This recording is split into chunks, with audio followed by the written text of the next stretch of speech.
Okay, it's 6 o'clock. We're going to go ahead and call our public meeting The bell rang and I to was walking order. Ava back to class, and then there came Cameron. And I was like, We're we're going not to doing anything get until a after financial Christmas. report from, Just celebration of life. If I could have your attention, we're going to go ahead and start now. So, first thing we're going to do is our. Now that I've got your attention, I'm going to turn it back over to Ms. Heath. we're going to have our first report about our financial accountability and rating. So Ms. Julie's going to give us that report. Okay, so the law requires every school year for the district to prepare an annual financial accountability report. The primary goal of the first report is to improve the management of school districts' financial resources. And the primary objective of the rating system is to assess the quality of the financial management of Texas public schools. A secondary objective is to measure and report the extent to which financial resources in the Texas public schools assure maximum allocation possible for direct instructional purposes. What I'm going to do is just go through, there's 21 indicators, and I'll go through the indicators and just tell you how we scored on each one. If you have any questions, just let me know. So the first indicator was that the complete, let me back up real quick. This is based, even though we're giving it now, it's based off the 23-24 school year. It takes them that long to, so we're kind of running a year behind. So indicator 1 was the complete annual financial report, and the data submitted to TEA was done within 30 days of November 27th for our fiscal year end June 30th. Our report was ended June 30th, 2024, and we reported it by the deadline in November, so we passed that indicator. Indicator 2 was that a modified opinion in the annual financial report on the financial statements as a whole, and we received an unmodified opinion, which means it was a clean audit. So we passed that indicator. Indicator 3 was the school district in compliance with payment terms of all debt agreements at fiscal year end. CBISD had no instances of default on bond obligations, so we passed that indicator. Indicator 4 was, did the school district make timely payments to TRS, TWC, IRS, and other government agencies?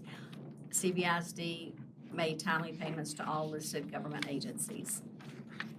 Indicator 5 was the total net position in the government activity column of the statement of net position greater than 0. Ours was CBISD passed. Indicator 6 was the average change in unassigned and assigned fund balance over 3 years less than a 25% decrease, or did the current year assigned and unassigned fund balance exceed 75 days? CBISD did. We passed. Our coverage at that time was 100.5 days. Indicator 7 was the number of days of cash on hand and current investments in the general fund for the school district sufficient to cover operating expenditures. CBISD had enough to cover over 100 days, earning 10 points. Indicator 8 was the measure of current assets to current liability ratio for the school district sufficient to cover short-term debt.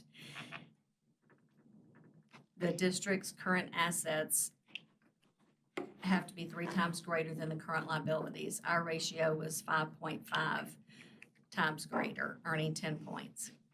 Indicator 9, did the school district's general fund revenue equal or exceed expenditures? Again, ours exceeded. We had more than 60 days of cash on hand. Indicator 10 is not being evaluated. Indicator 11 was the ratio of long-term debt to total assets for the school district sufficient to support long-term solvency. Our district's ratio was 0.694, which earned our district 8 points. The maximum you can get on here is 10 points. this indicator and the one below it, because we passed our bond, the $79 million, it makes our liabilities a little more, so we lost 2 points there, but that's just because of our long-term debt.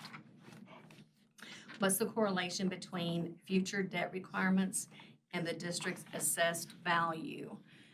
And our district's ratio was 4.08, which earned us 8 points. Indicator 13, was the school district administrative cost ratio equal to or less than the threshold? And our district's ratio was 0.0946, which earned us 10 points. Did the school district not have a 15% decline in student to staff ratio over 3 years? And so I've listed for 21-22, our total enrollment was 2915. For 2023 to 2024, total enrollment was 2954 on snapshot date. So our enrollment didn't decrease from those 2 years, so we passed that indicator. Indicator 15, was the school district ADA within the allotted range for the district's pupil projections submitted to TEA? Our projected ratio was 2,700 and our actual was 2662. So we were within 0.20 and we received all 5 points. Indicator 16, did the comparison of public education information management, well, did PEIMS data, the comparison of the PEIMS data to the information in our annual audit report result in a total variance of less than 3%. We didn't have a variance between the two, so we passed that indicator. Indicator 17, did the external independent auditor report that the annual financial report was free of any instances of material weaknesses in internal controls over financial reporting and compliance for local, state, and federal? We received a clean audit, so we passed that indicator. Indicator 18, did the external independent auditors indicate that annual financial report was free of any instances of material noncompliance for grant contracts and laws related to local, state, and federal funds? And CBISD's report was free of any material noncompliance, earning the district 10 points. Indicator 19, did the school district post the required financial information to the website in accordance with the government code, local government code, Texas education code, and Texas administration codes? And we did post it within the allotted time, so we earned 5 points. Indicator 20, did the school board members discuss the district's property value at a board meeting within 120 days of adopting its budget? And we did. We talked about it within the allotted time frame. And indicator 21, did the school district receive an adjusted repayment schedule for more than one fiscal year for the over allocation of foundation school programs because of financial hardship? We didn't have a financial hardship, so we didn't receive anything.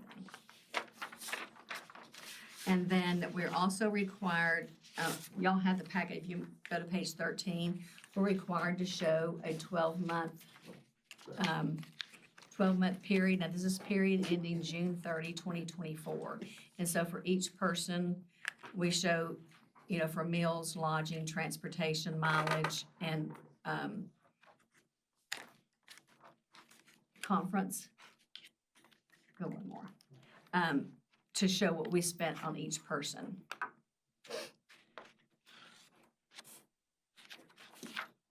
And so you can see everybody's amounts there.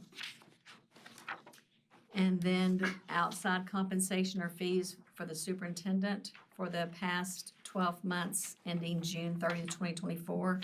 Mr. Galloway didn't receive any, nor did we have any board members who received any gifts. And then on page 16, you'll see the only board member who had any kind of business transactions with the school district was Mr. Champagne, and it was with Champagne's Appliance for $1,135. And then we are required to attach the current superintendent contract, which you'll find attached to that report as well. All right. Does anybody have any questions? Anybody from the public have any questions? Okay.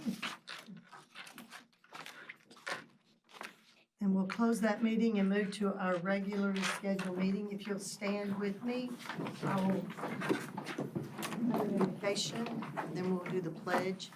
We want to remember the Jensen family and the loss of our employee and good friend. So we'll have a moment of silence, and then I'll lead us in a prayer.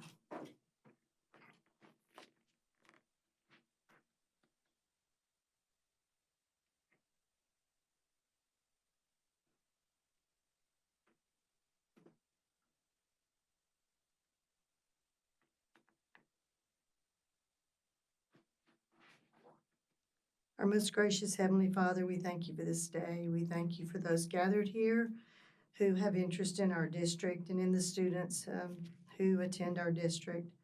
I thank you for being with us. I thank you for a time of remembrance for Miss Jensen and all that she's offered to our children and in their growth. And we pray that you be with her family as they mourn her loss during this time. And our students as well, who are also sad, and some of them not even understanding. But Lord, we just pray that you would just be with them and calm their little tender hearts. We thank you for this board and the business before us. We pray that we would make wise decisions, that we would stay focused, and that we would act in a way that would be pleasing to you, and that we would be agreeable even when we don't agree. In Jesus' name, amen. Amen.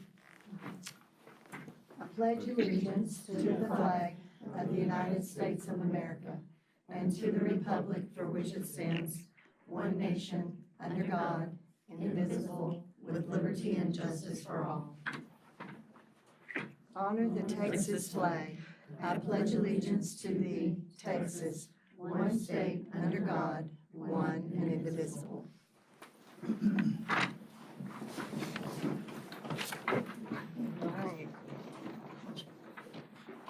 We've got recognitions. You do. Ms. Galloway has a few recognitions tonight. I'm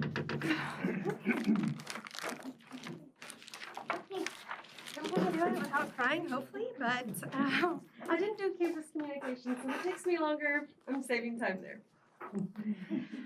Okay. First and foremost, I want to say that every single person that I'm introducing and we're honoring tonight has been in and out of Ms. Jensen's classroom during her absence. There's absolutely no way that the routines and structure that are in that structured learning classroom could continue without all of them. So first, Mrs. Hopwood and Miss Bounds. I'm gonna come up here so you can get this. In the midst of loss and change, they've done the incredibly hard work of keeping the structure and routines and consistency in place for our kids. That matters more than people realize, and especially right now.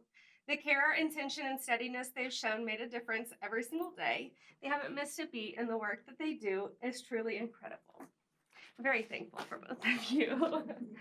There you go. And, and then we have Miss Jones and Miss Doran. These two are the very definition of yes people. It doesn't matter what I come to them asking. I could ask them to drive 1,000,000 miles and both of them would say yes, tell me what you need. They mean it, and most of the time I don't even ask them, I just volunteer because I know they'll come through for me. I text them at 6:30 on a Monday night, the day we came back from Thanksgiving, and said, I need a Christmas party for Ms. Jensen's classroom. You're in charge. Plan it. We need money. Enter the PO. All of the things. All of that is done. Ready to go. From communicating with families, planning the Christmas party, entering purchase orders. They went shopping at Walmart today to make sure we had everything we needed for the party, and checking in on the classroom daily. They did not hesitate. They just jumped in. I'm truly honored to present them for our CBISD 226 award in a season that has asked so much. They went above and beyond in every possible way, making sure our students continue to feel safe, supported, and deeply loved during an incredibly difficult time. They didn't just step in when things were hard, they stepped up, always keeping kids at the very center of every decision. I'm grateful for each of you and everything that you bring to Barrow. This is what showing up for kids and for each other looks like. And because of you, our students continue to feel safe, supported, and loved. So thank you.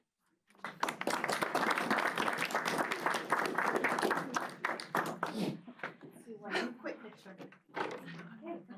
Do it now. All right. Ari's star guest.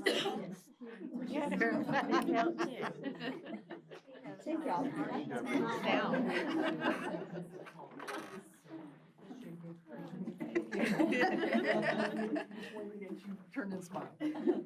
All right, we'll have our campus communications. She did not have anything. We are going to start with Columbia High School. And we'll start with a picture of the courtyard, almost near completion, a couple of pavers to put in.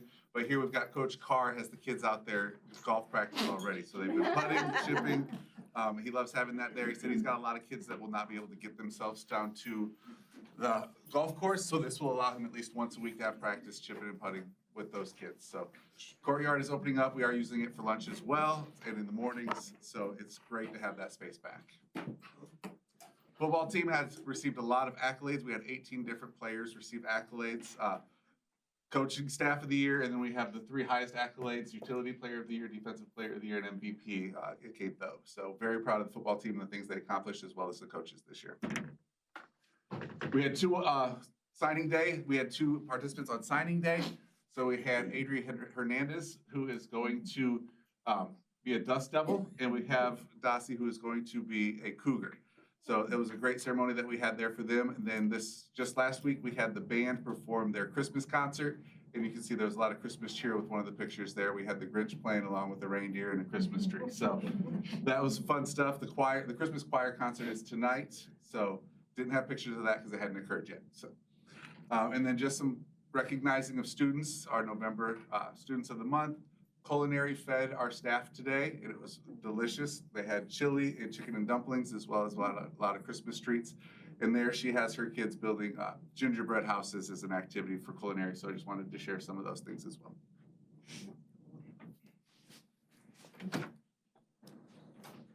All right, at West Brazos, we had our December family night where students came out and had some milk and cookies and hot cocoa and got to play games. So you can see some of our 6th graders over there playing the cup game. Open gym turned out to be quite the fun as they switched over to that, but it was a lot of fun and we were glad our families came out. Also, recognizing our teachers, we've been playing games over the announcements and hiding things around campus to kind of keep the festivities going and the climate high and happy.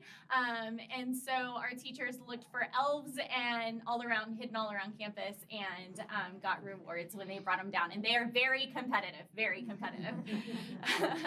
And then we also had Miss Schulke be our Teacher of the Month, nominated by her students. So that was a great thing. Our ag department has, every year they do their floral design piece and they bring in all of the Christmas flowers and our students do such a great job. They're so creative and the whole hallway smells like Christmas and they're excited to give these gifts to their parents and bring them to their teachers around campus. So we're very proud of them. The parades. We put out a thing for our students to sign up to go to walk with the WBJH flag, and we had over 50 participants come out. We offered Minga points, which I'll talk about a little bit later, but those are our PBIS rewards, and our students were excited to come out and be part of their school on a Saturday, so and represent our town. So we were really excited to give them a shout out as well.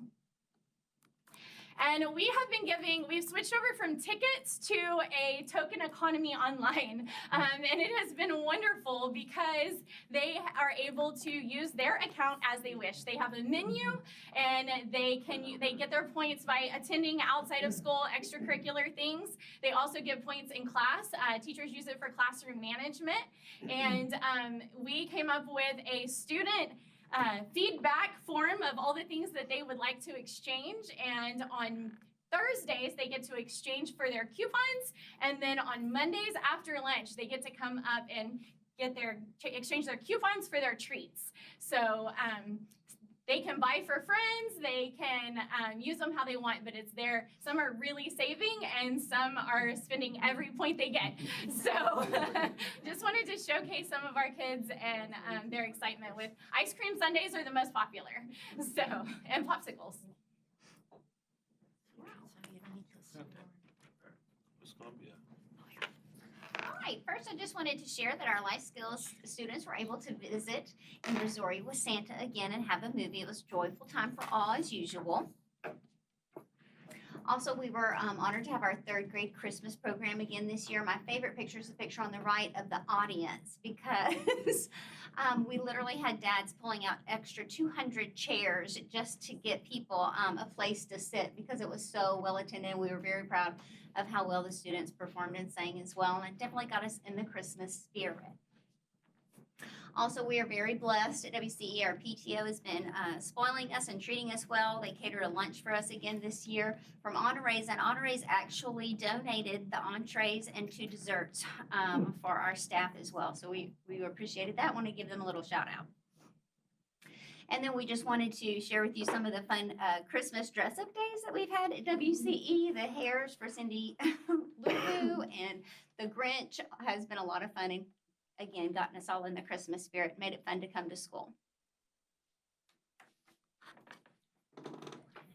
There you go. All right, so after the Thanksgiving break, we kicked off with our family literacy night. We had our Milk and Bookies, and I always tell the kids that my boss is gonna come to Milk and Bookies because it's Christmas and Santa is my boss, and I talk to him every night to talk to him about who's on the naughty and nice list.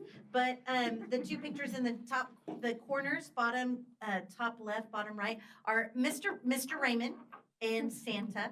Mr. Raymond came and tried to argue that he was Santa, so we had them take a picture together. And then, let's see, the next one, we had the Grinch come to school. The Grinch has come to at least the last 2 years I've been at Wild Peach Elementary, and he takes a picture with every single student that will sit beside him. And so he is a trooper and absolutely enjoys it, and he works well with all of the students to make them feel comfortable when they come to take the picture. And then these are some more pictures from our Milk and Bookies night. Families, they come, they play literacy games. It's just a good time for everyone. It's free hot chocolate, cookies. The photograph with Santa is free. And so they truly have a good time. And then if you come to Wild Peach, we have Christmas lights everywhere. So at that night, we turn all the lights off in the school. Like you can kind of tell the hallway's dark. We have trees everywhere, and it's just really cool to see with the lights out.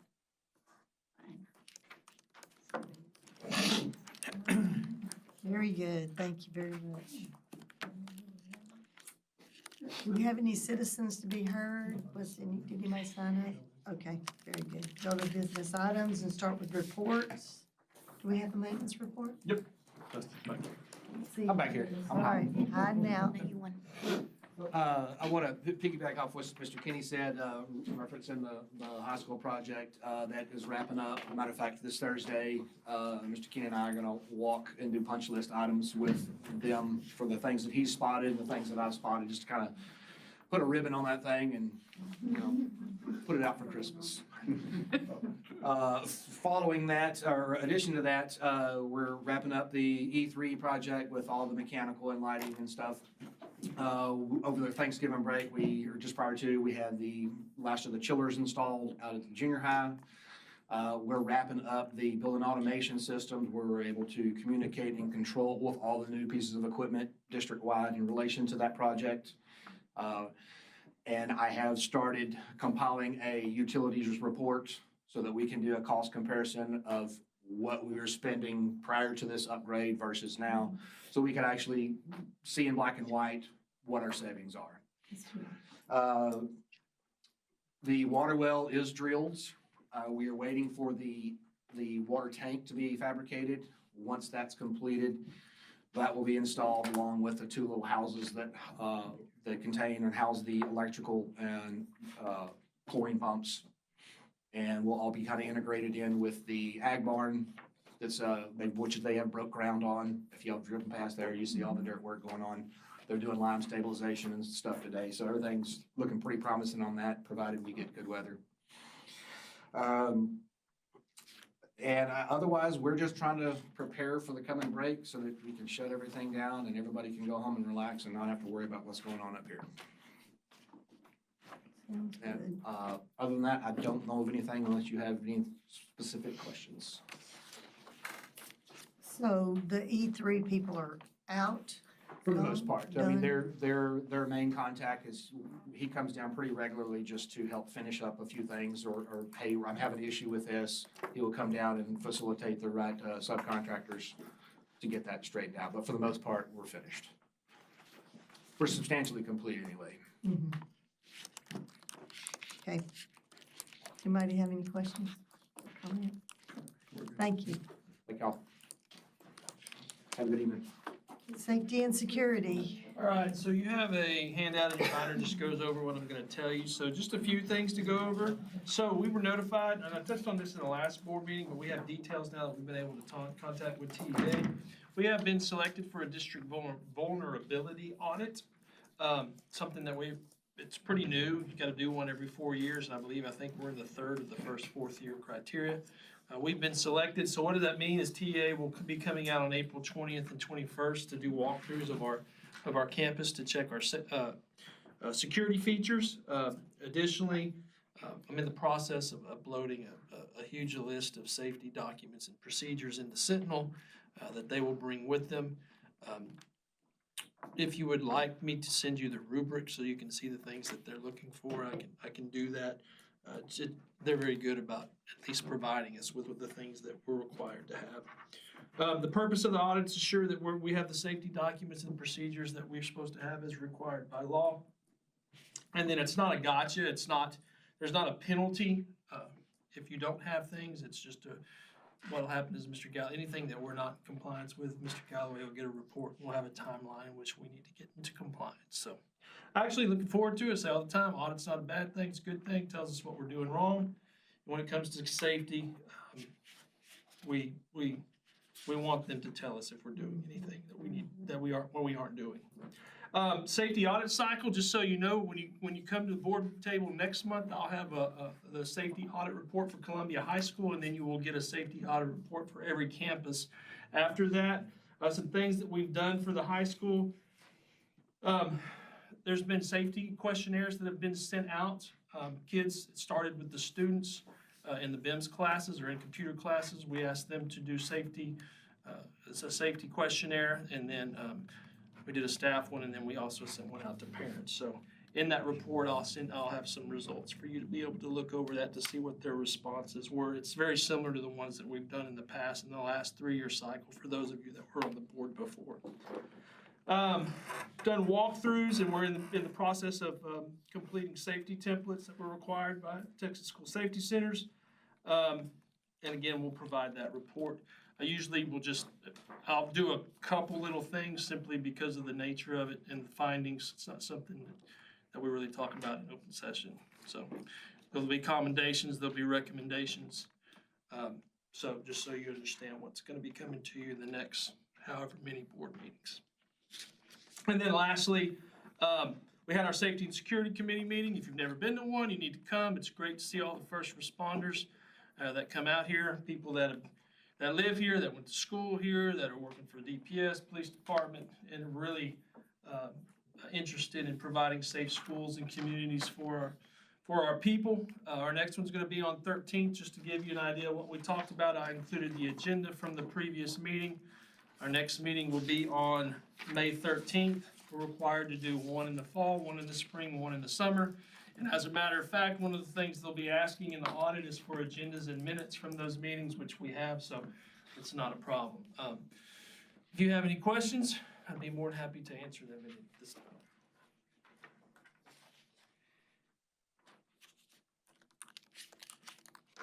Okay. All right, thank you. Instructional update. All right, a couple things for you. The first one, in your maroon folder, you have a stapled handout that has TEA on the front of it. And so We glanced over it at the time after the legislative session, but as we get closer to contract season, teacher contracts, administrator contracts, this is one of the things that we need to address and get a board direction. We're not asking for direction tonight. We have until the February board meeting to solve this, but what it is House Bill 2 that was passed requires, there's a teacher certification requirement, meaning that for the 26-27 school year, House Bill 2 requires all kinder through 5th grade English language arts and math teachers to have state official certification through SBEC. Then for the 27-28 school year, it requires all ELA, math, science, and social studies teachers to have official certification. Okay. We, like many other districts, have a current district of innovation plan in place. And what House Bill 2 does is it makes that piece of the plan non-functional when those years get here. So we'd have to have a choice. Number one is to follow House Bill 2 as it is. As of right now, for 27-28, we have 9 teachers that, as of today, would not be certified. So we would be officially non-renewing those teachers, letting them know that they don't have a position in CBISD, unless they could fit somewhere else, right? If we had a spot. Then for 27-28, you're looking at about another 15 to 20 more. So plan 2 is that we could put together a plan approved by the board that says that we're going to shoot for full compliance beginning the 29-30 school year. And so this explains to you how you go about that. And one of the things you have to have in that plan is that you have to have somebody working with you towards that certification. Well, you know that we have an internship program, a practicum, already in place. And so we have the pieces of the puzzle to do that. So just wanted to bring that to you. My recommendation would be that we would put a plan together, meaning we would try, meaning if we have somebody that's not certified and we have an opportunity to fill one of those positions with a certified position, we would do that. We would do that. We would put the plan together to get there. So as an example, if you'll remember, let's say we don't do a plan and we follow the state guidance, right? We still have to have an adult in the classroom. What does that look like? If we followed the state plan and we were not able to find a certified person, we would just hire a substitute. And we would put the substitute in the class. And when we went after the 45 days, or 30 days, or 60 days, we would notify the parents that we don't have a certified person in the class. And at the end of the day, if we couldn't find somebody, you would have a substitute, varied degree of education to do that. As of today, in our DOI plan, when we have a situation where we can't find a certified teacher, we use our DOI plan, which our plan guarantees that that person has at least a bachelor's degree. Maybe not the state certification, but has a bachelor's degree, right? So the DOI part of it does have some protections in place, right? And one of the things that we do is we work with those people in that DOI process to try to get certifications, right? So at the end of the day, wanted to introduce this to you. What would happen is if we did a plan, basically we would continue to follow our DOI, but we would add things like the internship program that we have going on right now. And we try that's a big piece of the puzzle that we're trying to internally work together to find certified teachers. So with that, just wanted to introduce the topic to you tonight so you can think about it.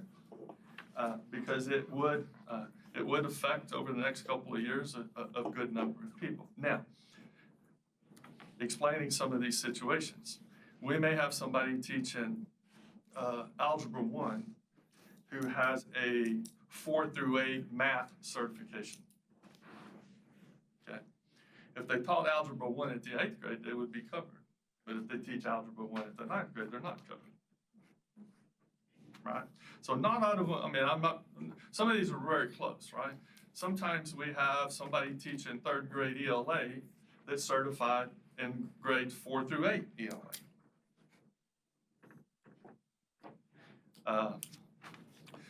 We may have a teacher teaching 5th grade math who is looking to pass the composite certification and maybe has passed math, ELA, social studies, but not the science.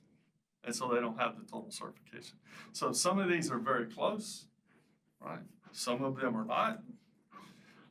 Some of them could be a person who worked at Dow Chemical as a chemist, but just hasn't passed the chemistry test, right?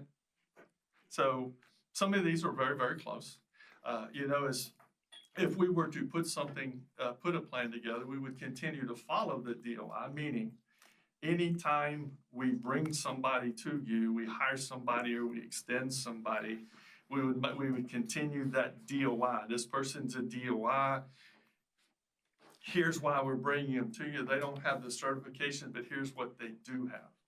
And if you'll remember, one of those main things is they must have a bachelor's degree. They get a DOI, period. They don't get that. Again, in our hiring, we have some that are on internships that are not completed and in the process of completing. We have, again, when that happens, they get the 1-year probationary for the state to get the thing. So it's a multitude of things. Not everybody's in this bucket. Just some of the people are in that bucket. So any thoughts or questions? Again, this would be important because if we were going to apply for that, we would need to put the plan together and it would have to be board approved no later than the February board meeting. So will that curb the hiring of the internships or You would not be able to, if we did not approve it, you would not be able to place one that does not have a certification in a teaching role.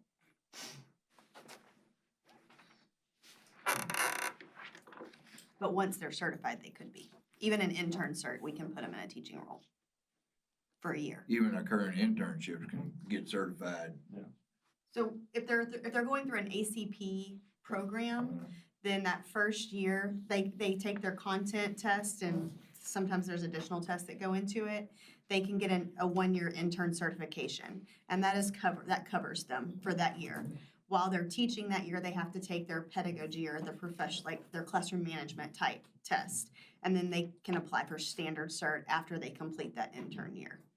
So that does cover them. It's just, honestly, it's all on an individual basis, depending on what they're certifying in. Whether or not they're gonna pursue it. In this 9 that you said, are they close or? Some are, some not. Okay. It varies. The 15 is way farther out. I mean, they're probably The not. 15 would be that would be the next year. Yeah. Because you would be bringing, at the elementary, you're bringing science and social studies in, but then you're bringing it to the junior high and high school level. Okay. And I'm assuming the ones that don't have certifications, do they want to be certified? Most of them are in a I mean, I program. know that sounds dumb, but like if I'm a Dow employee and I'm a chemist, do I even want to So, be certified? as an example, Yeah. So as an example, what Wendy talked about, once you get the intern certificate, you have a year to get it done. Yeah, well, those people, obviously, I'm just talking about like. We have some that maybe it's taken more than a year, so right now they're covered by our DOI, and we're working with them to try maybe a different avenue to get that. If we don't approve a plan and do it, then we would not have that option. The only option we would have would be state certification. Now, I just want you to remember that the DOI saved us by having what we can consider somebody with at least a bachelor's degree in the classroom. If you take that away, I'm just telling you, we're gonna work, but you're gonna have, understand, you may have somebody with a high school diploma being the substitute that winds up substitutes all year long. So I get it, and that's part of this legislation. It doesn't solve the problem. If you can find them. I mean, some of you, I mean, we talked about special ed tonight with Barrow, but we've had other special ed openings, bilingual opens that have been posted for 2 years and we still haven't hired them. So it doesn't solve the problem, so. Have we had like the conversation, these Well, that's teachers what- sometimes that's what don't look this- at legislature. Yes, we had the conversation at the beginning of the year with the principals that, hey, you need to tell these people, they need to get on the stick. If you want to take your lives in somebody else's hands, right? Because if we don't have the plan, there's no choice. And so, again, obviously we want to follow state rules. And so if we've had somebody that is taking more time, we obviously need to try to fill those spots. Right? I mean, there's a time when, look, you've exceeded your time. We've given you enough time. But before we have those conversations, we really need to know how this works. Whether it's it creates difficulties. I mean, because we're going to have to be real. If somebody's not going to have a job, we need to really tell them as soon as we can. Right. What's the time frame to get certified? At least a year, A year. depending on where they're at, like. Now, as an example, third grade teacher who's has a 4 through 8 certification, but teaching third grade. Once they have a certification, they can go test to get that, and it doesn't take the year. It can be a test. So everybody has there's not a one size fits all of this. It just, for us to put our hat around it, because we've been to the DOI for, 8 years now? Because that, you have to understand, our web's grown.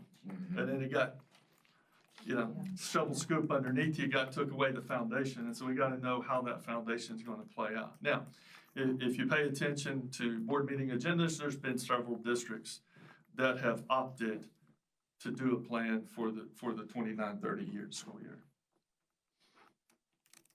Because if you're being honest, like I'm going to be honest with you, we're not going to have, if we take away the DOI possibilities, we're not going to have every job in this district filled with a state certified teacher. I'm telling you, it won't happen. I can see that. Because it wasn't happening before we went to the DOI, right? And that was, and we had that discussion at this table, is that, we might have been scared of it, but once we explained bachelor's degree, high school diploma. Once you understand, that allows that to happen, yes, because that's part of the second and the third options down the road and how you cover it, right? And what we do is that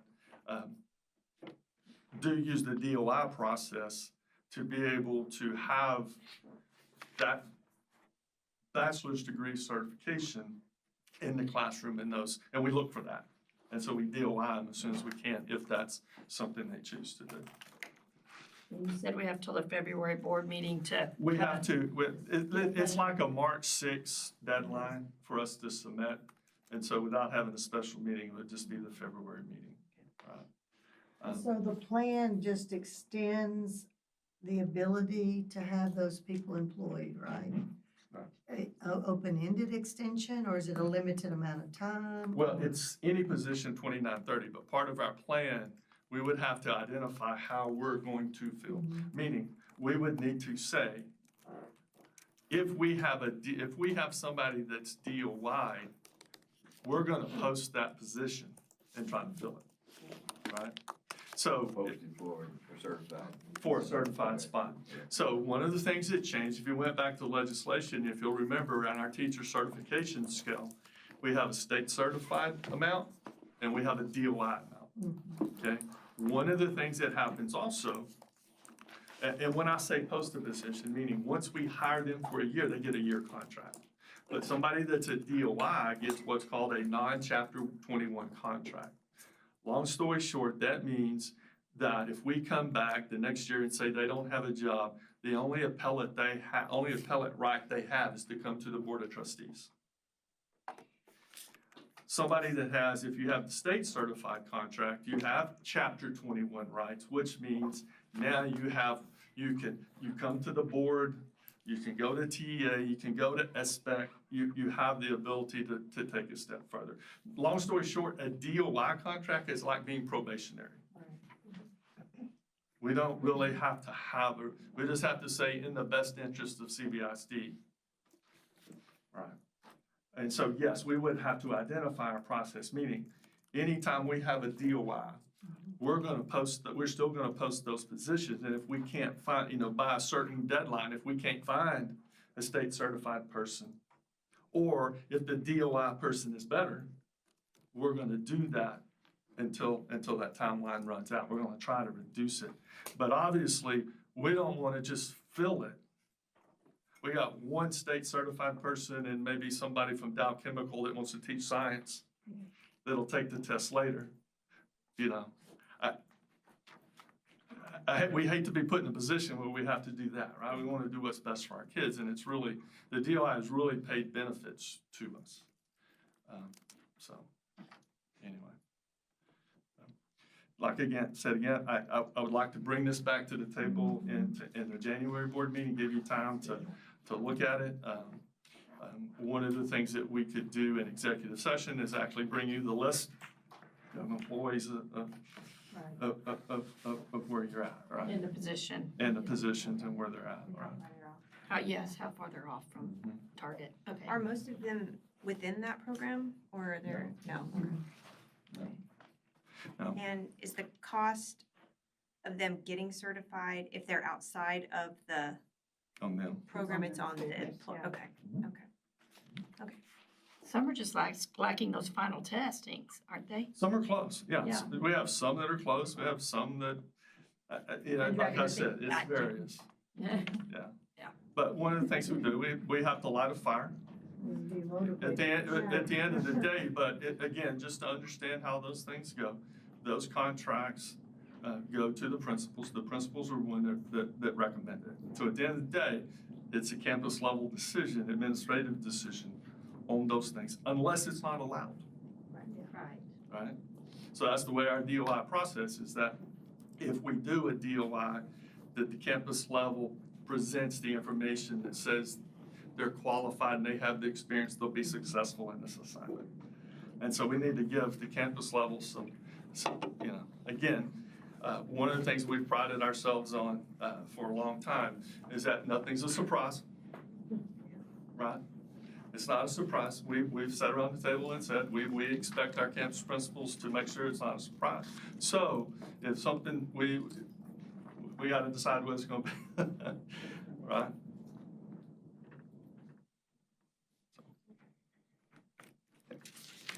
Unless you have any other questions, that's all I have for you. The second part is that we do have an administrators meeting on Thursday morning. One of the things I've asked is the draft instructional calendar that I gave to you the last board meeting, asking for the campuses department to bring feedback based on that. Depending on if there's any edits or modifications, I'll let you know, but the plan is to put the 26-27 instructional calendar on the January board meeting agenda, if that's okay with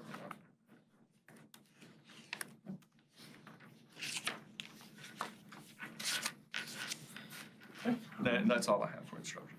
All right, thank you. Financial report. Okay, I should have a copy attached, but we're about 41% through the school year. And right now, our budget is sitting at about 41%. I know the paper you have shows like 36%, but that doesn't include your TRS on behalf. And so we're right at 41%, so we're on budget.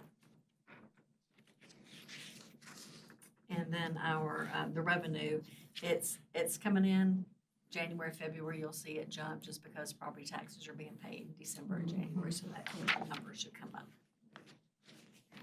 by next month.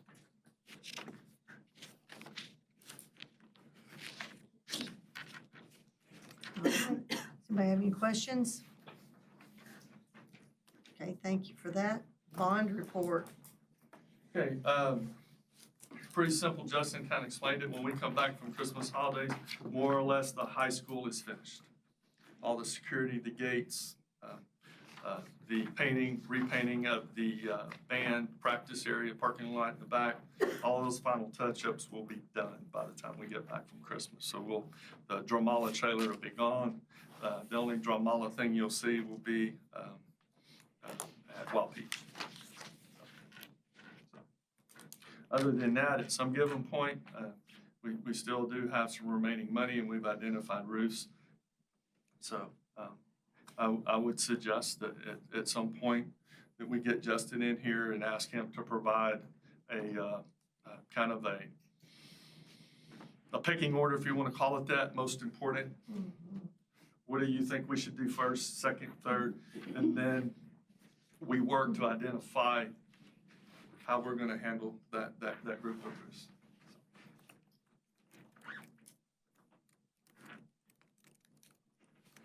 So with the E3 project, go backtracking, when will our first payment be due? Because we made some Depends when adjustments. they actually close the loan. Okay, Our first payment, from what I read, is 3 months after. So if we don't close the loan until January, we'll make a payment, April. So we'll just have one payment, which we have budgeted for that one payment. okay.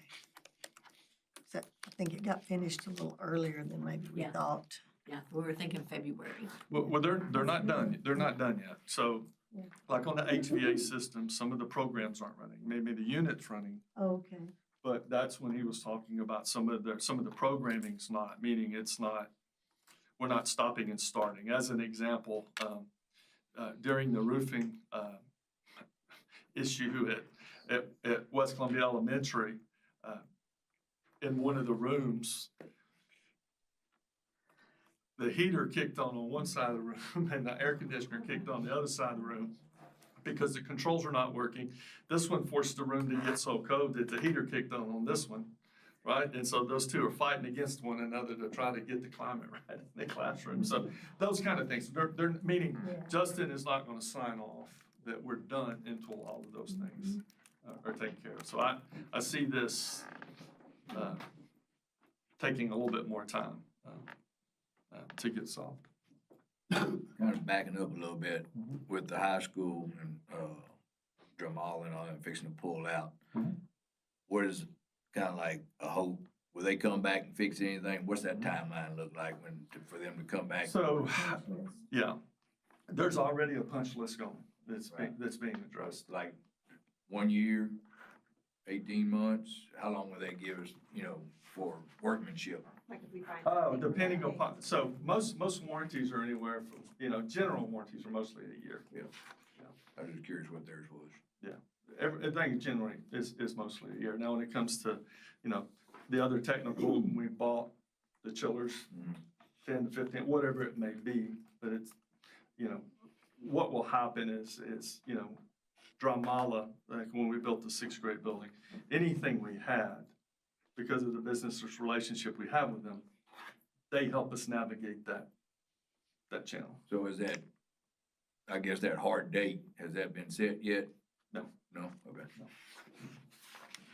No. Because again, until we wrap up, and so, one of the things, they have to turn all the product manuals and stuff. Yep. Those kind of things haven't happened. Some of the trainings have happened, some of them haven't. Okay.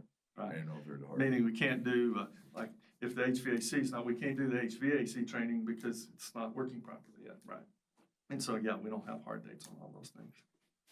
But a lot of times, as an example, in an HVAC unit, if that system was put in place and turned on, even though it's not working properly, the general workmanship warranty on it started the day they turned it on. Right. Like the roof, right? Yeah. I'm just saying, there's no clear blanket policy for everything. It's depending upon what it is. I mean, usually, in plant world, we pass it only when it hits a certain criteria. Right. But, you know, in this, because we had phase one, phase two, phase three, we took occupancy of, right, phase one was demolition, phase two was demo, rebuild. But when we took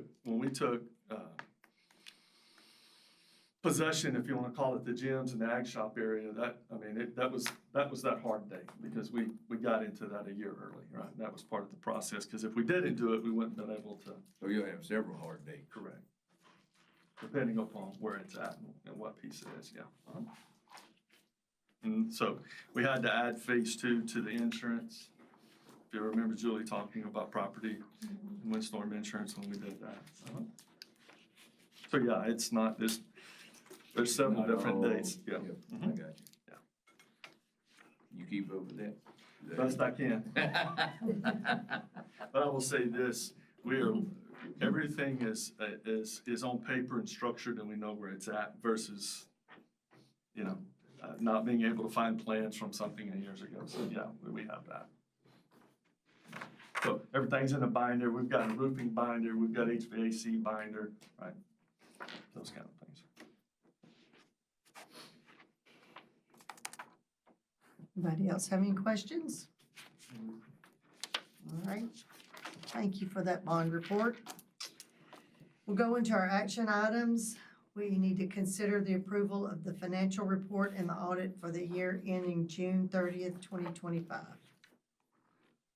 So we Okay, heard, so Jenna, you know, she came last month and presented, and so everything finally was passed when the government opened, so there's been no change to the audit report, and so we'll just be passing it as presented last month. okay, with no changes. Would somebody like to make a motion to approve the financial report and audit for the year ending June 30th, 2025? I'll make a motion that we approve it. Motion by Jana and a second by James. Does anybody have any questions? Everybody remember those reports? We've had them twice now. All right, all in favor, say aye. Aye. Any opposed? Okay, that's passes unanimously.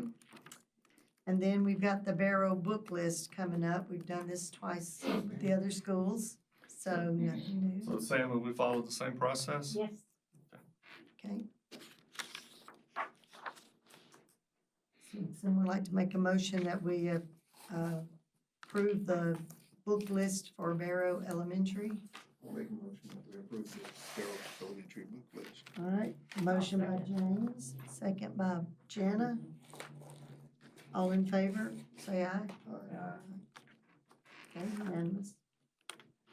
We've got our consent agenda with the minutes from the regular meeting, December budget amendments, and the mileage for extracurricular travel. Anybody want to pull anything, discuss it? Have any questions? Okay, then we'll entertain a motion to approve the consent agenda. Make a motion to approve the consent agenda. Jackie makes a motion. Greg makes a second. All in favor, say aye. Aye. Any opposed? None. Passes unanimously.